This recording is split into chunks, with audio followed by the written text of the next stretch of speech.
우리 인간이 인류 역사 내내 가져왔던 궁극적인 질문이 있다면 그건 나는 누구인가 하는 것입니다. 왜냐하면 우리는 어느 날 보니까 이 세상에 내가 더 태어나 있기 때문입니다. 나는 누구지? 내가 왜 여기에 있지? 나는 앞으로 어떻게 되는 거지? 아무리 알려고 해도 도무지 알 수가 없어요.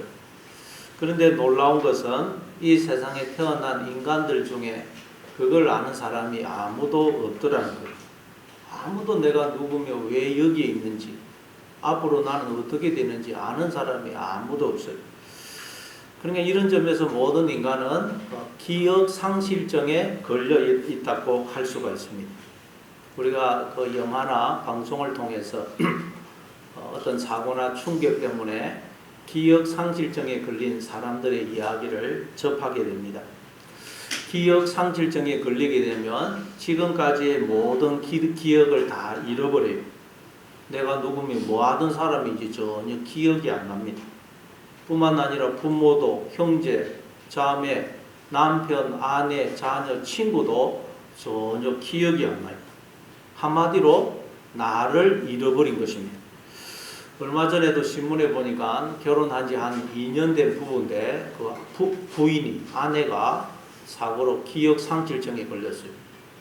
그래서 내가 누구며 뭐 하던 사람인지 아무것도 기억이 안 나요.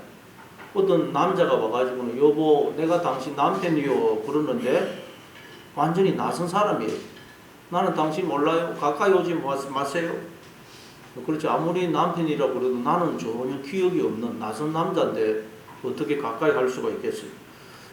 그래서 그 남편이 어떻게 했느냐, 다시 지극정성으로 그 아내에게 사랑을 쏟아요.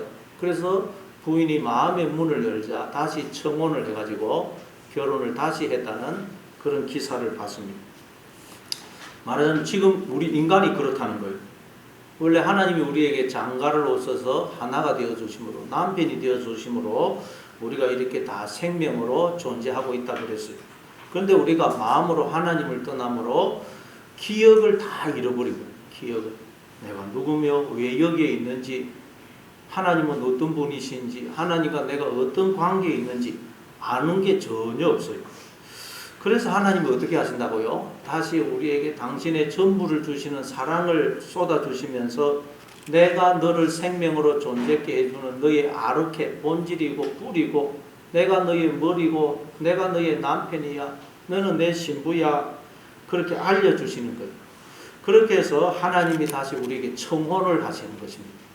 그래서 우리가 하나님의 그 청혼을 받아들이면 하나님과의 그 깨졌던 관계가 다시 회복이 되는 것입니다. 그게 구원이고 영생입니다. 바로 여러분 여기에 대해서 기억을 다 잃어버린 우리에게 나는 누구며 하나님과 내가 어떤 관계에 있는지에 대해서 가장 놀랍게 설명을 하고 있는 책이 바로 요한복음입니다. 그래서 이 요한복음은 인간의 머리에서는 절대 나올 수 없는 책이고 인류 역사상 최고의 걸작품이고 불후의 명작이라고 할 수 있어요. 자, 그럼 오늘 본문은 이제 또 우리에게 내가 누구며 하나님과 우리가 내가 어떤 관계에 있는지에 대해서 어떻게 설명을 하고 있는지 한번 살펴보도록 하겠습니다. 4절, 우리 한번 4절을 읽어보겠습니다. 4절을 읽습니다. 시작. 그 안에 생명이 있었으니 이 생명은 사람들의 빛이라. 그 안에 생명이 있었다 그래요. 여기서 그는 앞에서 1절부터 3절에서 설명한 호로고스 그 말씀이죠. 그러니까 말씀 안에 생명이 있었다. 하나님이 우리 안에 로고스로 말씀으로 들어오셔서 돌판에 글자를 새기듯 책에 글자를 적듯 우리와 하나가 되어 주심으로 우리가 그 하나님의 생명에 참여하고 있다 그랬죠. 그 말씀. 근데 그 말씀 안에 생명이 있었는데 이 생명이 사람들의 빛이라 그래요. 그 하나님이 로고스로 들어오셨는데 그래서 하나가 되어 주는데 그 로고스 말씀 안에 생명이 있었고 이 생명이 우리들의 빛이다. 생명이 빛이다. 여러분 빛에는 크게 물리적인 빛과 영적인 빛, 정신적인 빛이 있습니다. 물리적인 빛에는 첫째 태양이 있죠. 그리고 우리 인간이 그 전기 발견한 전기로 인한 빛이 있고, 또 우리가 불을 피우면 이제 빛이 생깁니다. 그 중에서 제일 중요한 것이 태양입니다. 태양이 없으면 여러분 생명은 존재할 수 없어요. 빛이 전혀 비치지 않는 우주 공간의 그 온도가 몇 도냐? 절대 온도라고 부르는 영하 273도입니다. 빛이 전혀 비치지 않는 우주 공간은 절대 온도 영하 273도. 거기는 그 어떤 생명도 존재할 수 없어요. 만약에 태양빛이 이 지구에 비치지 않는다면 이 지구에도 전혀 그 어떤 생명이 존재할 수가 없습니다. 태양빛이 비치기 때문에 생명이 존재하는 것입니다. 태양이 빛을 비춰주기 때문에 식물이 그 태양빛을 받아서 광합성 작용을 해서 잎도 내고 꽃도 피우고 열매도 맺는 것입니다. 따라서 여러분 우리가 음식을 먹는 거 따지고 보면 빛을 먹는 거예요. 빛이 와가지고 열매를 맺거든요. 그래서 우리가 음식 먹는 거 사실은 빛. 우리가 사용하는 에너지의 90% 이상을 태양에서 우리가 봤어요. 우리의 이 육체도 여러분 태양 빛을 받아야 비타민 D가 형성이 되고 이 몸에 세균도 죽고 그래서 피부병도 안 걸리고 관절도 튼튼해지고 건강하게 살 수가 있습니다. 그리고 태양이 빛이 비춰주므로 우리가 밝은 대낮을 살 수가 있는 것입니다. 저 태양빛을 하나님이 창조하신 것입니다. 그리고 영적인 빛이 있습니다. 그게 오늘 본문이 말하는 생명으로서의 빛입니다. 생명으로서의 빛. 생명이 빛이다. 그러죠. 그럼 생명은 뭐죠? 우리 인간에게 생명은 뭡니까? 생명이라 우리의 이 정신과 육체가 하나가 되어서 온전히 기능을 발휘할 때 생명이 온전히 발현된다. 그렇게 말합니다. 근데 생명의 본체는 우리의 이 정신, 영혼입니다. 그래서 이 심장은 뛰고 있지만 이 뇌가 기능을 정지하면 심장은 뛰고 있는데도 뇌가 기능을 못하면 뇌사라고 판정을 내리죠. 그러니까 생명의 본체는 우리 이 정신, 영혼입니다.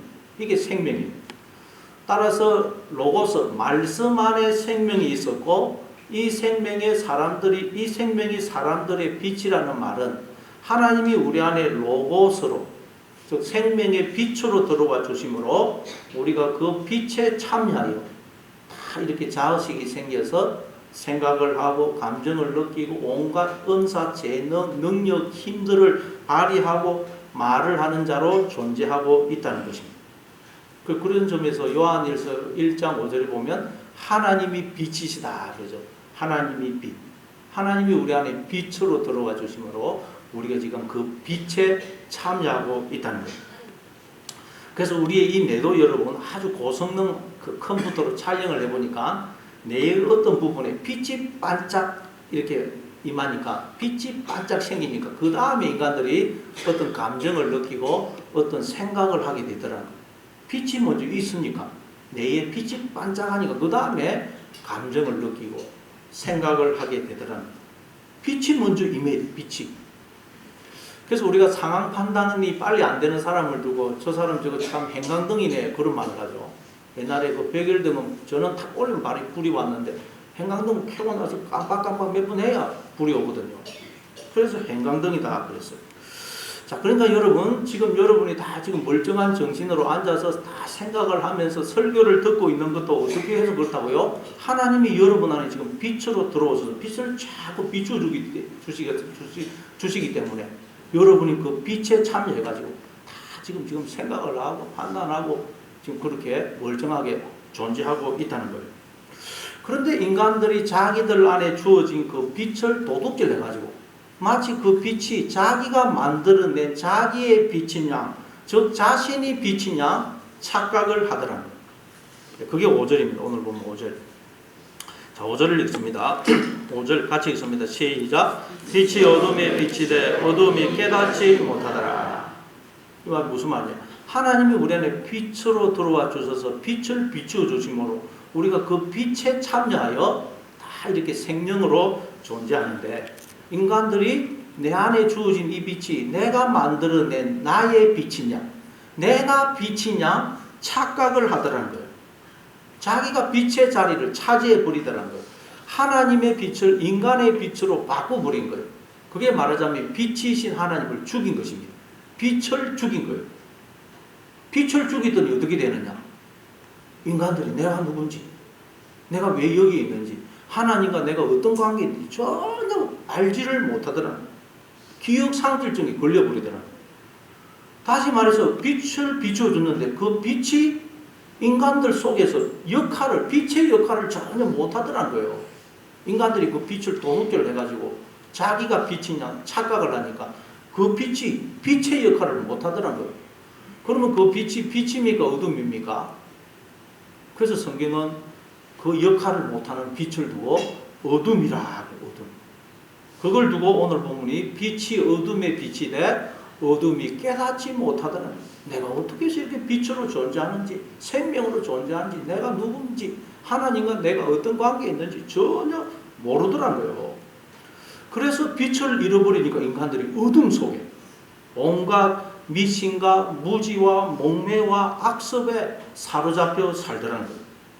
이걸 고린도전서 1장 21절에서는 이렇게 설명합니다. 고린도전서 1장 21절 같이 있습니다. 시작. 하나님의 지혜에 있어서는 이 세상이 자기 지혜로 하나님을 알지 못하므로 하나님께서 전도에 미련한 것으로 믿는 자들을 구원하시기를 기뻐하셨도다. 자, 이게 무슨 말이냐? 하나님이 우리 안에 지혜로 들어와 주심으로 우리가 그 하나님의 지혜에 참정하여 다 이렇게 우리가 생명으로 존재하는 걸 말해요.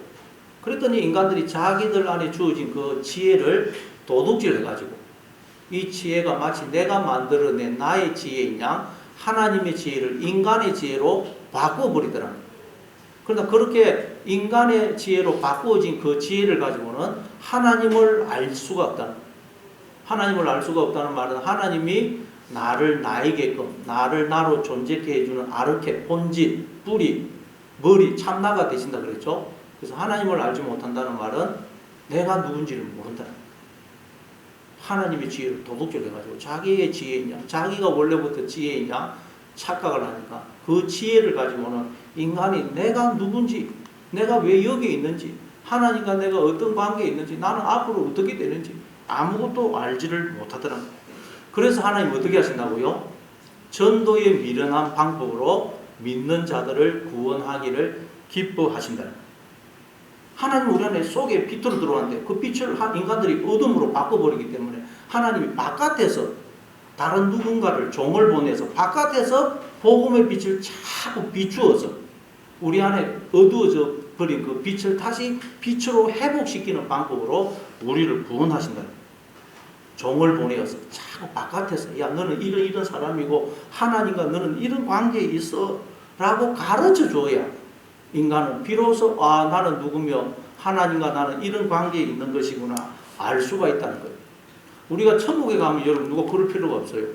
천국에 가면 누가 뭐 나한테 복음의 빛을 비추고 당신 이런 사람이요 하나님과 당신은 이런 관계에 있습니다 그렇게 말해줄 필요가 없습니다. 왜냐하면 천국에 가면 하나님과 나 사이를 가로막고 있던 그 죄가 완전히 제거되고 하나님과 우리가 완전히 머리와 몸의 관계로 하나가 되기 때문에 우리는 가만히 있어도 하나님의 생각, 영의 생각을 하게 되어 있습니다.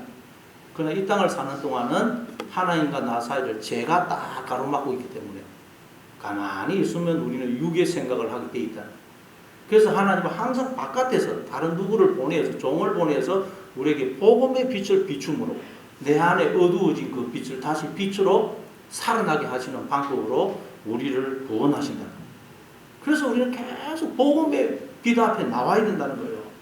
그런데 이건 우리 인간이 볼 때 아주 어리석은 방법이라는 거예요. 왜? 하나님과 우리의 관계는 말하자면 부부관계예요. 부부관계. 근데 부부한테 가가지고 이 사람이 당신 남편이고 이 사람이 당신 아내요. 당신 남편은 이런 사람이고 당신 아내는 이런 사람이요. 가르쳐준다면 그거 얼마나 우습고 그거 있을 수 없는 일이죠. 만약 그렇다면 그 사람이 기억상실증에 걸렸다는 증거입니다. 왜냐하면 부부가 서로를 제일 잘 알아요. 누가 나한테 남편에 대해서 아내에 대해서 누가 가르쳐 줄 수도 없고 가르쳐 줄 필요도 없습니다. 왜냐하면 내가 내 남편에 대해서 내 아내에 대해서 제일 잘 알기 때문이에요. 그런데 우리 인간은 말하자면 누가 와가지고 하나님이 당신 남편이요, 하나님은 이런 분이요, 하나님과 당신은 이런 관계에 있어요, 가르쳐 줘야 된다. 가르쳐. 왜냐하면 말하자면 우리 인간은 다 기억상실증에 걸려있기 때문에. 그래서 볼 때 너무 이 미련한 방법, 전도라는 방법, 이걸 통해서 우리 인간을 구원할 수밖에 없다는 거예요. 따라서 우리가 여러분 복음을 전하지 않았는데도 누군가가 스스로 각성을 해가지고 예수를 믿는 그런 일은 없다는 거예요. 반드시 누가 가가지고 복음의 빛을 비추어줘야 당신은 이런 사람이고 하나님과 당신은 이런 관계에 있습니다 라고 알려주어야만 구원을 받을 수 있다는 거예요. 왜냐하면 모든 인간들이 다 기억상실증에 걸려있기 때문에. 그래서 우리는 복음을 전해야 됩니다. 복음을 안 전했는데 구원받는 경우는 없다는 거예요. 그리고 우리는 나 자신에게도 계속 복음의 빛을, 말씀의 빛을 비추어야 돼요. 우리 안에 이 어두워져 있는 빛이 다시 빛으로 살아나기 위해서는 바깥에서 복음의 빛을 비추어줘야 된다는 거예요. 그래야 이 어두워진 빛이 다시 빛으로 회복이 돼요. 지난 시간에 우리 안에 죽어있는 이 로고스가 우리가 오직 하나님을 향하고 하나님의 통치를 받아들일 때 우리 안에 죽어있던 로고스가 다시 하나님으로 살아난다 그랬죠. 그러면 우리가 하나님과 하나 된 엘로힘이 됩니다. 마찬가지로 우리 안에 주어진 이 빛이 어두워져 버렸어요. 이 어두워진 빛을 다시 빛으로 회복시키는 방법은 우리 인간이 뭐 스스로 도 닦고 수련하고 그건 절대 안 되고 바깥에서 누군가가 복음의 빛을 비춰줘야 된다는 거예요. 바깥에서 복음의 빛을 비춰줄 때 우리 안에 어두워진 빛이 다시 빛으로 살아나는 거예요. 그래서 우리는 항상 의지를 가지고 의지적으로 말씀을 읽고 듣고 말씀을 계속 생각을 해야 됩니다. 의지적으로 예배의 자리에 빠지지 않고 예배의 자리에 참석하려고 애를 써야 돼요. 예배의 자리는 말씀의 빛을 여러분에게, 나에게 비추는 시간이에요. 그래서 이 복음의 빛이 나에게 비추어질 때 그동안 또 일주일 살아가면서 희미해지거든요. 그래서 어두워진 그 빛이 다시 빛으로 살아나는 거예요. 천국에 가면 그럴 필요가 없습니다. 하나님과 우리가 온전히 머리와 몸으로 하나가 되기 때문에 그때는 가만히 있어도 우리가 하나님의 생각, 영의 생각을 하게 되지만 이 땅을 사는 동안은 죄가 딱 가로막고 있기 때문에 가만히 있으면 죄가 우리를 속인다는 거예요. 하나님 없는 생각을 하게 만들고 죄의 종노릇 하게 만들어요. 그래서 이 땅을 사는 동안 하나님이 우리를 구원하시는 방법이 뭐냐? 계속 바깥에서 복음의 빛을 비추어서 내 안에 어두워진 빛을 다시 빛으로 살아나게 하시는 방법으로 우리를 구원하신다는 거예요. 그래서 우리가 몇 달만 교회 안 되보세요. 몇 달만 교회를 안 놓으면 내 안에 있는 빛이 어두워져 버려요. 내가 누군지 희미해집니다. 내가 예수 믿는 사람 맞는지 안 믿는 사람인지 헷갈려요. 그래서 우리는 예배의 자리에 빠지면 안 되고 또 우리는 서로가 서로에게 계속 복음의 빛을 비춰줘야 돼요. 서로가 서로에게 복음의 빛을 비춰줘야 돼요. 이 복음의 빛이 비춰주지 않으면 인간은 어둠 속에 가게 돼요. 온갖 미신과 무지, 목매, 우상숭배, 악습에 사로잡혀 살게 됩니다. 그래서 우리나라도 여러분 언더우드 부인이 쓴 조선경문록이라는 책, 또 비솜 여사가 쓴 조선과 그 이웃 나라들이라는 책을 보면 복음의 빛이 우리나라에 비추어주기 전에 우리나라는 완전히 어둠이 지배하는 나라였어요. 지금으로부터 그 비솜 여사는 1894년, 그러니까 지금으로부터 약 125년, 1894년이니까 125년 전에 우리나라 와가지고 우리나라 전국을 탐방을 하고 그 책을 썼고, 언더우드 부인은 그보다 6년 전에 1888년도에 우리나라 와가지고 15년을 살았어요. 그리고 이제 우리나라에 대해서 책을 썼어요. 그 책들을 보면 그 당시 우리나라는 완전히 어둠이 지배했어요. 어둠. 무지, 목매, 미신, 우상숭배, 온갖 악습에 사로잡혀 살았습니다. 상반제도가 있어서 천민, 상민은 사람 대접을 못 받았습니다. 양반들은 다 몇 명씩 첩이 있고 재산은 또 얼마나 많았어요. 심지어 부모님이 돌아가시면 자식이 부모님 묘소 옆에다가 그 움막을 짓고 3년 동안 밤낮으로 거기서 살아야 됐어요. 그러니까 3년 동안 어떻게 거기 무덤 옆에 움막에서 살 수가 있겠어요. 그래서 밤이 되면 아들이 집에 들어와서 잡니다. 그러니까 며느리가 임신을 해요. 그러니까 어떻게 합니까? 며느리를 죽여요. 아들이 집에 밤에 와서 자고 갔다 그러면 삼는 상도 안 지킨 불효자식이다 욕을 들어보니까 며느리가 불륜을 행했다 그러고 며느리를 죽이는 거예요. 기가 잘 모르시죠. 사람들이 다 씻지를 않아서 냄새가 나고 머리 몸에는 이가 득실거리고 옷도 그냥 그 삼배옷 걸렁한 거 떨어질 때까지 입고 애들은 거의 벌거벗은 채로 다니고 못 먹어서 전부 다 얼굴이 누렇게 떠 있고 머리는 그냥 풀 헤쳐져 있고 대부분 피부병에 막 걸려 있고 집도 조그마한 초가집 운막집에 살고 거리는 똥으로 다 덮여 있고 거리는 어디다 똥을 넣어가지고. 근데 그 당시 유럽은 어땠느냐? 그 당시에 유럽은 자동차를 타고 다녔어요. 자동차. 그리고 심지어 지하철을 만들어서 사용을 하고 있었어요. 그 당시에. 우리나라는 2층짜리 건물도 없었는데 미국은 지금으로부터 90년 전에 102층짜리 엠파이어 스테이트 빌딩 그걸 1년 만에 만들어서 지금도 그걸 사용을 하고 있어요. 그뿐 아니라 우리나라가 6.25로 인해서 완전히 국토가 초토화되지 않았습니까? 6.25 직후 우리나라는 이 세계에서 제일 못 사는 나라였어요. 제일 못 사는 나라. 그 당시 전쟁에 참여했던 연합군들의 인터뷰 기록을 보면 그 젊은 군인, 20대 초반의 그 젊은 군인들이 뭐라고 이야기를 하느냐. 그때 대한민국이라는 나라는 어둠과 가난이 저 나라를 뒤덮고 있었습니다. 어둠과 가난이 이 나라를 팍 뒤덮고 있었다는 거예요. 과연 이 나라에도 빛이 말까? 이 나라에도 소망이 있을까? 저는 대한민국이라는 나라를 보면서 너무 마음이 무겁고 아팠습니다. 그렇게 이야기를 해요. 그런데 그런 우리나라에 복음의 빛이 비춰짐으로 어둠이 무지와 목매와 우상숭배와 온갖 악습이 사라지게 된 것입니다. 그때부터 우리나라가 영적으로 육적으로 이렇게 살아나게 되고 번성하게 된 것입니다. 잘 살게 된 거예요. 여러분 햇빛이 잘 드는 곳에 심겨진 나무하고 건물 뒤에 햇빛이 안 드는 건물 뒤에 심겨진 나무 처음에는 차이가 없습니다. 그러나 1년이 가고 2년, 3년이 가면 완전히 달라집니다. 햇빛이 잘 드는 곳에 심겨진 나무는 잎이 무성하고 가지가 쭉쭉 자라고 꽃이 활짝 피고 많은 열매를 맺습니다. 그러나 햇빛이 들지 않은 곳에 심겨진 나무는 잘 자라지를 않아요. 잎도 시들시들해지고 잎도 몇 개 없고 꽃도 제대로 피지 않고 열매도 거의 맺지를 못합니다. 그러다가 시들시들 하다가 죽습니다. 마찬가지입니다. 하나님께서 우리가 이 땅을 사는 동안 우리를 영적으로 육적으로 번성케 하시고 구원하시는 방법은 복음의 빛을 비추는 거예요.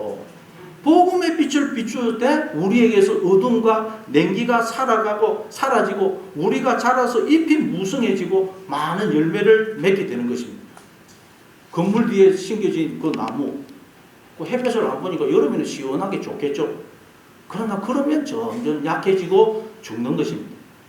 마찬가지로 예배 자리에 등한히 하면 그냥 걸배담 예배 빠지고 주일 오전 예배 한 번만 드리면 편하고 좋죠. 그러나 그러면 점점 약해집니다. 빛을 안 받으면 약해져요. 영적으로도 육적으로도 다 약해집니다. 그래서 유럽도 이전에 비해서 지금 약해지고 있잖아요.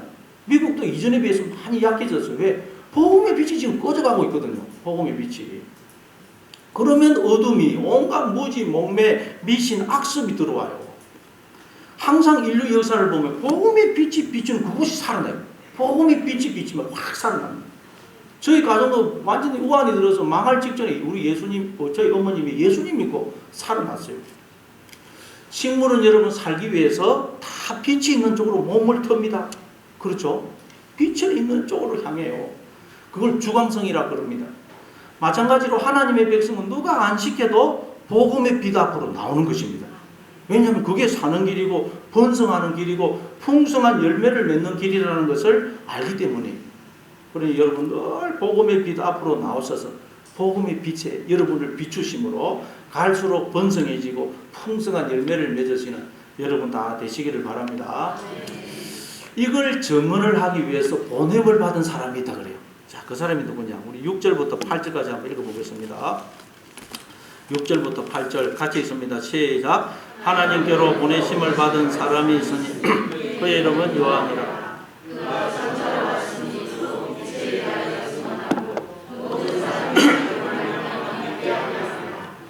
그는 이 빛이 아니요 이 빛에 대하여 증언하러 온 자라. 빛에 대하여 증언을 하기 위해서 하나님으로부터 보내심을 받은 사람이 있는데 그의 이름은 요한이라 그래요. 여러분 하나님으로부터 보내심을 받은 사람을 뭐라 그런다 그랬죠? 네, 사도, 아포스톨로, 사도, 보내심을 받은 자.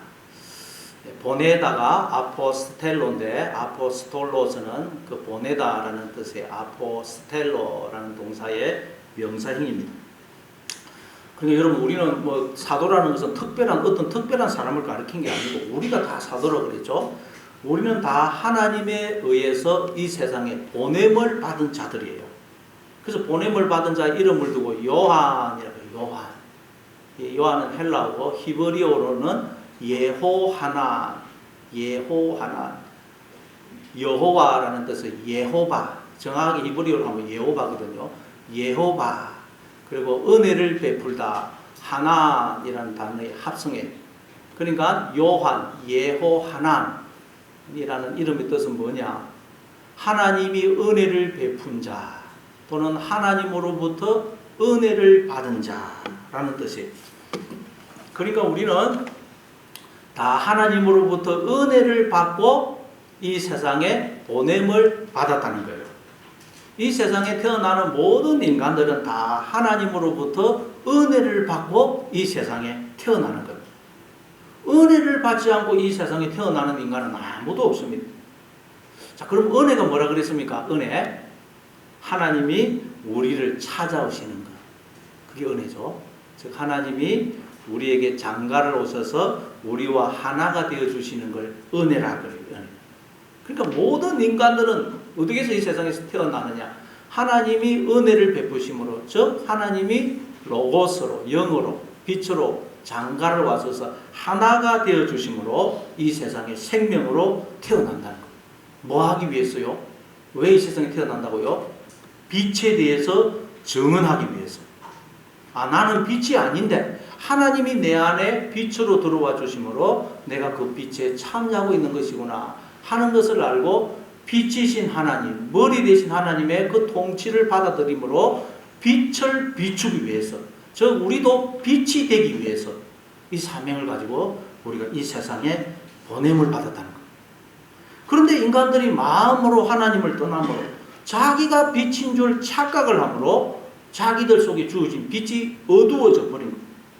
기억상실증에 걸려버린 거예요. 그래서 아무도 내가 누군지, 왜 내가 여기에 있는지, 하나님과 내가 어떤 관계에 있는지를 전혀 모르더라는 거예요. 그래서 하나님 어떻게 하신다고요? 종을 보내서 우리에게 복음의 빛을 비춰주시는 거예요. 누가복음 1장 26절부터 32절입니다. 누가복음 1장 26절부터 32절. 예, 같이 읽습니다. 시작. 여섯째 달에 천사 가브리엘이 하나님의 보내심을 받아 갈릴리 나사렛이란 동네에 가서 다윗의 자손 요셉이라 하는 사람과 약혼한 처녀에게 이르니 그 처녀의 이름은 마리아라. 그에게 들어가 이르되 은혜를 받은 자여 평안할지어다. 주께서 너와 함께 하시로다 하니 처녀가 그 말을 듣고 놀라 이런 인사가 어찌함인가 생각하며 천사가 이르되 마리아여 무서워하지 말라. 내가 하나님께 은혜를 입었느니라. 보라 내가 잉태하여 아들을 낳으리니 그 이름을 예수라 하라. 그가 큰 자가 되고 지극히 높으신 이의 아들이라 일컬어질 것이요 주 하나님께서 그 조상 다윗의 왕위를 그에게 주시리라. 자, 여러분 여기 마리아가 등장해요. 마리아. 이 마리아가 우리의 은혜를 받고 이 세상에 보냄을 받았는데 빛이 어두워져서 내가 누군지를, 하나님과 내가 어떤 관계에 있는지를 모르는 우리를 가르쳐요. 그래서 하나님이 천사 가브리엘을 보내시는 거예요. 가브리엘이라는 뜻은 하나님의 사람이라는 뜻이에요. 많이 추우신 것 같은데 뒤에 에어컨 좀 꺼주세요. 껐습니까? 이 가브리엘이라는 말은 하나님의 사람. 그래서 가브리엘이 누구겠어요? 가브리엘 우리가 내가 하나님으로부터 은혜를 받고 이 세상에 보냄을 받은 자구나 하는 걸 알고 우리가 빛에 대해서 증언을 하게 되면, 우리가 세상을 비추게 되면 우리도 가브리엘이 돼요. 가브리엘. 자, 그래서 우리도 가브리엘, 하나님이 우리에게 가브리엘을 보내서 그 복음의 빛을 비춰주시는 거예요. 그래서 천사 가브리엘이 마리아에게 가지고 은혜를 받은 자여 평안할지어다 그러죠. 너는 하나님으로부터 은혜를 받고 이 세상에 보냄을 받은 자야. 하나님이 너와 함께 하셔.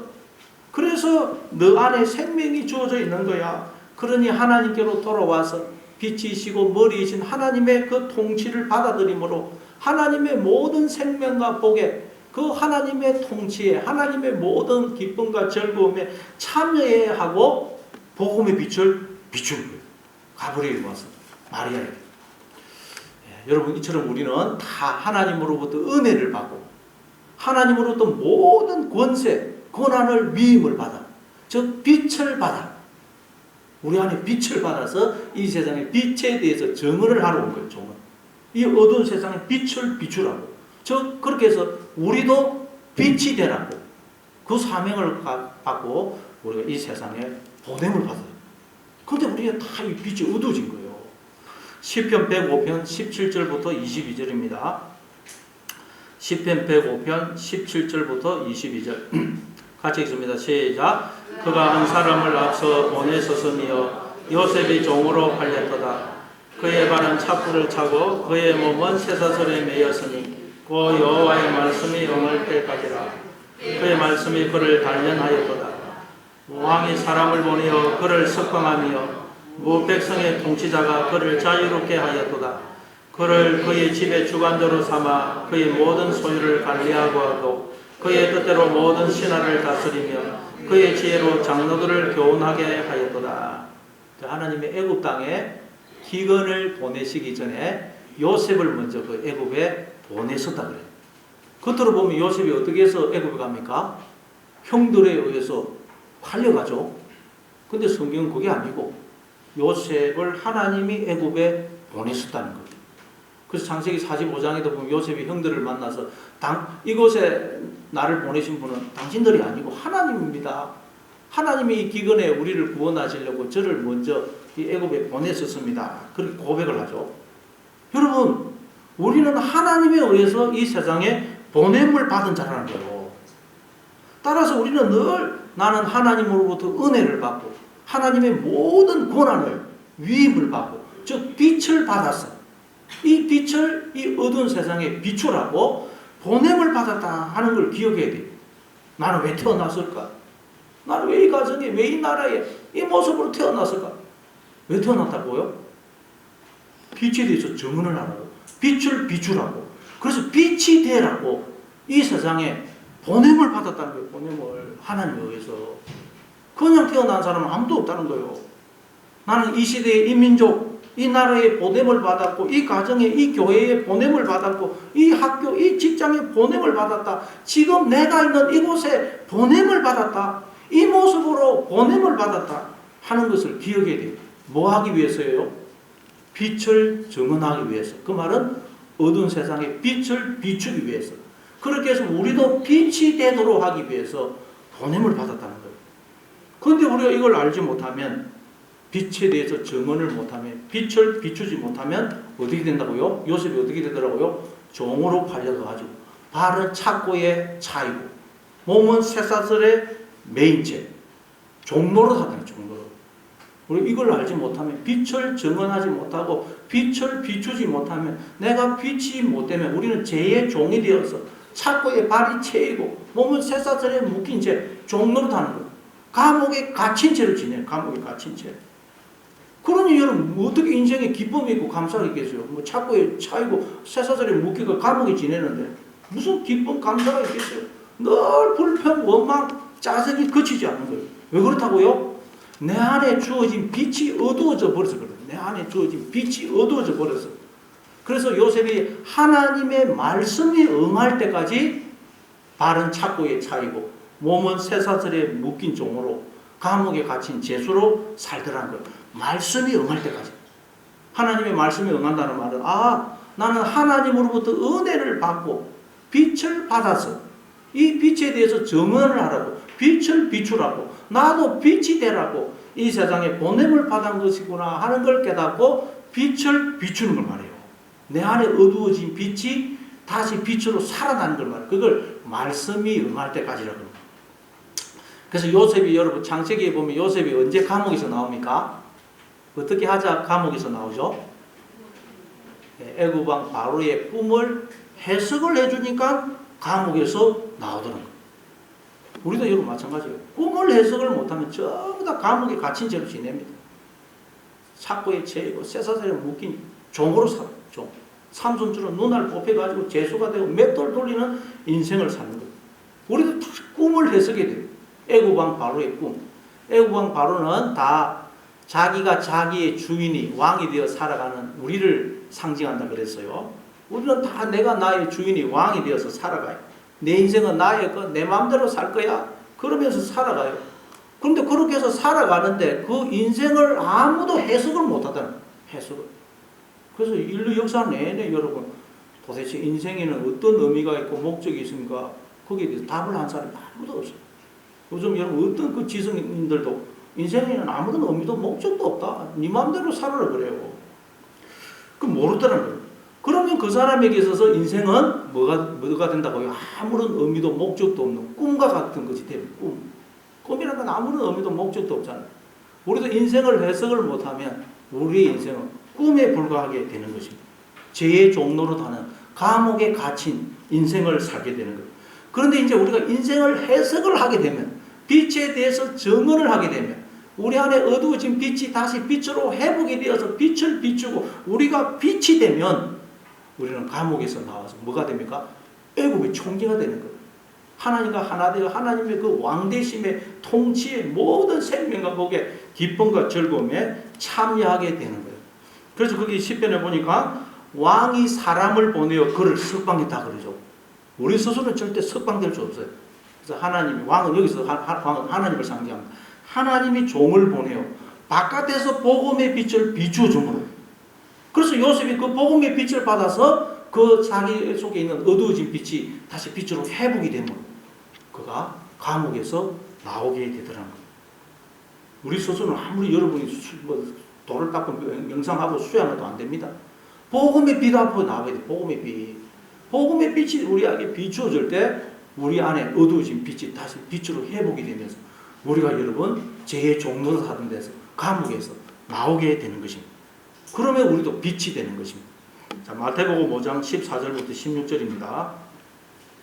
마태복음 5장 14절부터 16절 같이 읽습니다. 시작. 너희는 세상의 빛이라. 산 위에 있는 동네가 숨겨지지 못할 것이요.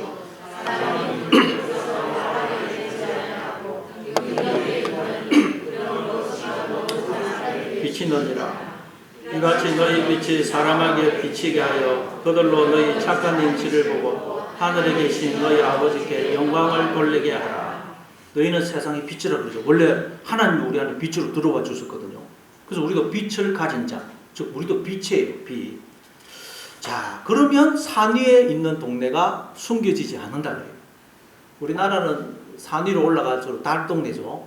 산 위로 올라가면 갈수록 가난한 사람들이 삽니다. 그래서 올라가면 올라갈수록 수돗물도 제대로 안 나가지고 올라가면 올라갈수록 수돗물이 밤이 넓어져야 또는 새벽이 돼야 물이 나와요. 산 위로 올라가면 올라갈수록 가난한 사람들이 사는데 이 당시 유대 지역이나 다른 나라에 가면 산 위로 올라가면 올수록 힘 있고 권력 있고 부자들이 살아요. 부자들. 근데 산 위에 있는 동네는 내가 나의 주인이 왕이 되어 살아가는 우리를 가진 거예요. 우리는 다 내가 빛이라고 착각해요. 근데 빛이 쫙 비치면 나는 빛이 아니네. 하나님이 내 안에 빛으로 들어와 주심으로 내가 그 빛에 참여하고 있는 것이네. 알게 되는 거예요. 알게. 그래서 우리가 그걸 알고 빛이신 하나님의 통치를 받아들임으로 빛을 증거하는 것, 빛을 비추는 걸 말해요. 그게 산 위에 있는 동네가 다 드러난다는 것.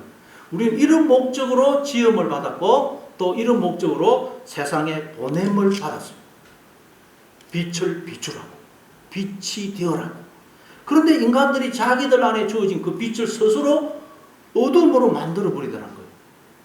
인간들이 스스로 내 안에 주어진 그 빛을 가려버리더라는 거예요. 어떻게 해요? 등불을 켜서 말 아래에 두므로. 말이라는 것은 우리가 한 대, 두 대, 10대짜리 그걸 옛날에 10대짜리 말이라고 그러죠. 그 말을 가르쳐요. 그 말. 그러니까 말이라는 것은 여러분 뭐겠어요? 내가 머리가 되어서 모든 걸 판단하는 걸 말해요. 대라는 것은 뭘 이렇게 대고 청량하고 판단하는 걸 말하지 않습니까? 내가 나의 머리가 되어서 막 모든 걸 생각하고 하나님 없는 생각을 하니까 그 하나님 없는 생각이 말이 되어서 내 안에 주어진 빛을 덮어버리고 가려버리는 거예요. 그러니까 우리는 여러분 말이 되면 안 되고 뭐가 돼야 된다고요? 등불을 두는 등경이 돼. 등경. 우리는 등경. 우리는 머리 자리에서 내려오고 하나님이 나의 머리가 되시도록 하고 머리 대신 하나님의 그 통치를 받아들여야 된다는 거예요. 그게 우리가 등경이 되어서 빛을 우리 위에 두게 돼요. 그러면 우리가 어떻게 되겠어요? 빛을 비추게 되는 거예요. 빛을. 하나님을 드러내게 증거하게 돼요. 우리가 빛이 되는 빛. 우리는 여러분 이 사명을 가지고 지금 여러분이 있는 그곳에 어둠이 가득한 그곳에 보냄을 받았다는 거예요.